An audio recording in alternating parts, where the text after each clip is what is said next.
नमस्कार, आप देख रहे हैं एपी टुडे न्यूज़ 24। पहलगांव में आतंकी हमले को लेकर नवप्रवर्तित विकास संस्था द्वारा पाकिस्तान का किया गया पुतला दहन एवं हमले को लेकर नैतिकता के आधार पर गृह मंत्री तत्काल त्याग पत्र दे, इसकी भी मांग की गई। प्रवर्तित विकास संस्था द्वारा आतंकवाद व पाकिस्तान का पुतला फूंका गया। पहलगांव जम्मू कश्मीर में हुए आतंकी हमले को लेकर विनोद कुमार एडवोकेट अध्यक्ष नवप्रवर्तित विकास संस्था के नेतृत्व में गांधी पार्क में शाम 5:30 बजे जोरदार विरोध प्रदर्शन किया गया। विनोद कुमार एडवोकेट अध्यक्ष नवप्रवर्तित विकास संस्था के ने पुतला दहन के उपरांत कहा कि सर्वप्रथम हम आतंकी हमले में मारे गए 27 बेगुनाह मासूम लोगों के परिवार के प्रति संवेदना प्रकट करते हैं। ईश्वर उन्हें दुख सहने की शक्ति प्रदान करे। विनोद कुमार एडवोकेट अध्यक्ष नवप्रवर्तित विकास संस्था ने जोर देकर कहा कि मोदी सरकार को चाहिए कि वह पाकिस्तान सीमावर्ती क्षेत्रों में सुरक्षा बढ़ाए व जम्मू कश्मीर की सुरक्षा कड़ी कर दी जाए। वह किसी भी तरह से खेल प्रतियोगिता पाकिस्तान के साथ न की जाए एवं व्यापारिक रिश्तों पर प्रतिबंध तुरंत लगाए जाएं। पाकिस्तान के फिल्मकार व कलाकारों पर भी प्रतिबंध लगाना चाहिए। आतंकवाद पर भारत सरकार को सख्त रुख अपनाना चाहिए। इस अवसर पर अभिषेक गुप्ता, विपिन खन्ना, संजय कुमार, अमन, वसीम राव, इंतजार मलिक, ML कन्नौजिया, तोसीर अहमद, शहजाद अली, अब्दुल समद, फारूक अहमद, आर्यन प्रधान, जहांगीर खान रहे। देहरादून से एपी टुडे न्यूज़ 24 के लिए राहुल कन्नौजिया की रिपोर्ट। ये बहुत बड़ी त्रासदी है। ये बदनुमा दाग इंसानियत पर है। पूरी दुनिया की लोगों को इकट्ठा इस वक्त आना चाहिए। और ये क्या हो रहा है, मैं जब से पैदा हुआ हूं तब से मैंने सिर्फ खूनरेजी देखी है। 1947 में मेरे दादा मारे गए सोपोर में और हजारों आदमी हिंदू डिस्ट्रिक्ट बारामूला में उनका कत्ल गारत किया गया, औरतों का रेप किया गया। और फिर उसके बाद हमने 1990 में देखा आजाद हिंद में, जब प्राइम मिनिस्टर भी हिंदू था, होम मिनिस्टर उस वक्त कश्मीर के थे मुफ्ती सईद, तो उस वक्त 5 लाख लोग, फारूक अब्दुल्ला चीफ मिनिस्टर था, 5 लाख लोगों को हमें कश्मीर छोड़ना पड़ा इसलिए कि हम हिंदू थे।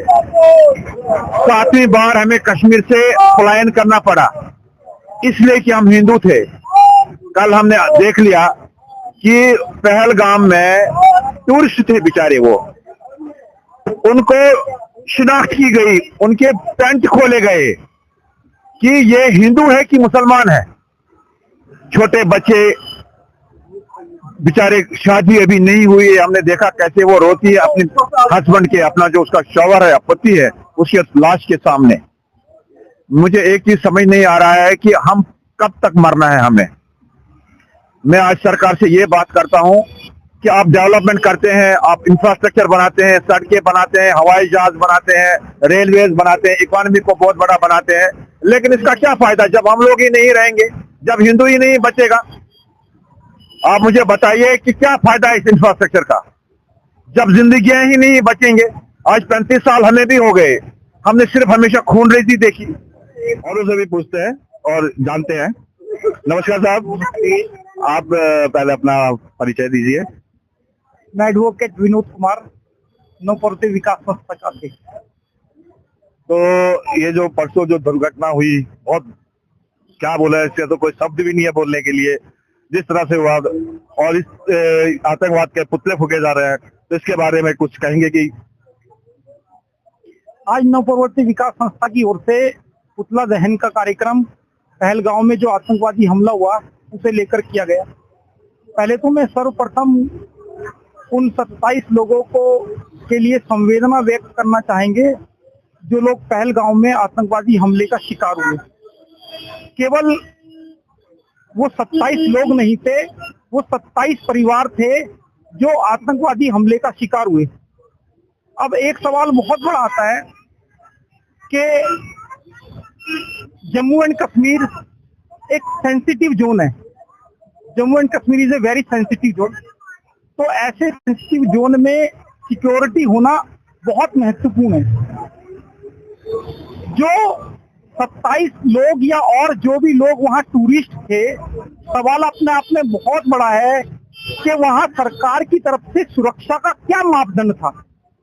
और अगर हम कॉन्स्टिट्यूशन की बात करते हैं, ये हमारा फंडामेंटल राइट है कि किसी भी नागरिक की सुरक्षा कौन तय करेगा? आम नागरिक की सुरक्षा सरकार तय करेगी, भारत सरकार तय करेगी। अब आप कहीं ना कहीं आज पूरा हिंदुस्तान, पूरा भारत का प्रत्येक नागरिक आज गम में डूबा हुआ है। आज पूरे देश में गमगीन माहौल है। तो यहाँ बहुत महत्वपूर्ण बात है कि लंबे समय से, इससे पहले भी चाहे पुलवामा अटैक हुआ हो या इससे पहले जो भी आतंकवादी हमले हिंदुस्तान पे हुए हो, हम हर बार पाकिस्तान को हल्के में छोड़ देते हैं। देखिए, अब जो माहौल जो पाकिस्तान ने जो क्रिएट किया है, कल मैं न्यूज में देख रहा था, ये बहुत महत्वपूर्ण बात मैं आपसे कहना चाहूंगा। एक तरफ लश्कर-ए-तैयबा आतंकवादी संगठन पाकिस्तान का इस घटना की जिम्मेदारी लेता है, दूसरी ओर पाकिस्तान के प्रधानमंत्री इस बात को कहते हैं कि पाकिस्तान की ओर से कोई आतंकवादी हमला नहीं किया गया, ना हमारा इसमें हमारा कोई हाथ है। तो कहीं ना कहीं पाकिस्तान इतना झूठा आतंकवादी देश, आतंकवादी पाकिस्तान में आतंक पनप रहा है, दूसरी ओर वो केवल और केवल झूठ बोलने का काम कर रहा है। देखिए, पाकिस्तान से सारी जो भी आर्थिक व्यापार जो हमारा चल रहा है, सबसे पहले हमें आर्थिक नीतियों पर हमला पाकिस्तान के साथ बोलना पड़ेगा। इस तरह के सारे व्यापार हमें पाकिस्तान के साथ बंद करने पड़ेंगे, गेम्स पाकिस्तान के साथ बंद करने पड़ेंगे, फिल्म एक्ट्रेस का आना जाना पाकिस्तान में बंद करना पड़ेगा। एक और हम पाकिस्तान के साथ जब क्रिकेट मैच खेलते हैं, हम लोग ताली बजाने का काम करते हैं, पूरा देश, हम रेवेन्यू जनरेट करने का काम करते हैं, और वही लोग जब हमारे देश को बर्बाद करने का काम करते हैं, तब हमें सोचना पड़ेगा आज देश कहाँ खड़ा है। उन मासूम लोगों को, जिसमें मैं देख रहा था, पूरे देश ने देखा, न्यू मैरिड कपल था, अभी वो शादी हुई थी उनकी, और वो घूमने के लिए जम्मू एंड कश्मीर में गए थे। तो कहीं ना कहीं एक बहुत बड़ा सवाल ये है कि उन्होंने बेगुनाह बेकसूर लोगों को शिकार बनाया। ये एक कायरतापूर्ण एक रवैया है, ये हमें समझना पड़ेगा। कायरतापूर्ण रवैया जो पाकिस्तान ने अपनाया, अब पाकिस्तान को सबक सिखाने का वक्त आ गया। देखिए, पूरा हिंदुस्तान गमगीन है, दुखी है, परेशान है कि ये हमारे साथ हुआ क्या है। हमें उसका जवाब चाहिए, जवाब हिंदुस्तान को देना पड़ेगा। और जो 27 लोगों की जाने गई, एक और आज मैं देख रहा था, गोरखपुर की घटना दिखा रहे थे, वो भी न्यू मैरिड कपल था, उन्होंने भी ये बोला कि 70 लोग मारे गए। सरकार तो उसमें आंकड़ा भी छिपाने का काम करे। गृह मंत्री वहां जाके लोगों का हालचाल पूछते हैं, लेकिन मैं मानता हूँ गृह मंत्री जिम्मेदार है, गृह मंत्री को तत्काल इस्तीफा दे देना चाहिए। ये इतना महत्वपूर्ण, इतना गंभीर मामला है कि सरकार फेलियर साबित हुई है। सरकार वहां सुरक्षा तय करने में चूक हुई है, इसमें कोई दो राय वाली बात नहीं है कि एक तो सेंसिटिव जोन, और उसमें आपकी सुरक्षा, आप बेसिक जो सिक्योरिटी थी वो भी वहां देने में नाकामयाब रहे, ये समझने वाली बात है। दूसरी सबसे बड़ी बात, केवल और केवल जम्मू एंड कश्मीर नहीं, जो भी पाकिस्तान से लगती सीमाएं हैं, उन सब में सुरक्षा तय, हिंदुस्तान को सबसे पहले सुरक्षा तय करनी पड़ेगी। आप आज बात हाई तकनीकी की बात करते हैं। अरे भाई, तकनीकी को छोड़िए, आपने तो आज सीसी कैमरे भी इंस्टॉल नहीं किए। आप एआई की बात करते हैं, एआई की आप बात करते हैं, और वहां आप बेसिक सुरक्षा देने में भी, साधारण सुरक्षा देने में भी नाकामयाब हुए। ये समझने वाली बात है। एक और हम चांद की बात करते हैं, एक और हम एआई की बात करते हैं, ये समझने वाली बात है। और दूसरी ओर हम बेसिक सुरक्षा देने में, साधारण सुरक्षा देने में नाकामयाब हुए। तो ये सरकार की जिम्मेदारी। सरकार इस बड़े आतंकवादी हमले से अपनी जिम्मेदारी से भाग नहीं सकती। हिंदुस्तान की सरकार, हमारे भारत की सरकार अपनी जिम्मेदारी से नहीं भाग सकती। अगर पाकिस्तान जिम्मेदार है, हम मानते हैं पाकिस्तान जिम्मेदार है, क्या हम इस बात के लिए जिम्मेदार नहीं है कि हम सुरक्षा देने में, क्या भारत सरकार सुरक्षा देने में नाकामयाब नहीं हुई? ये भी एक महत्वपूर्ण बात है। दूसरी महत्वपूर्ण बात कि तत्काल गृह मंत्री को इस्तीफा देना चाहिए।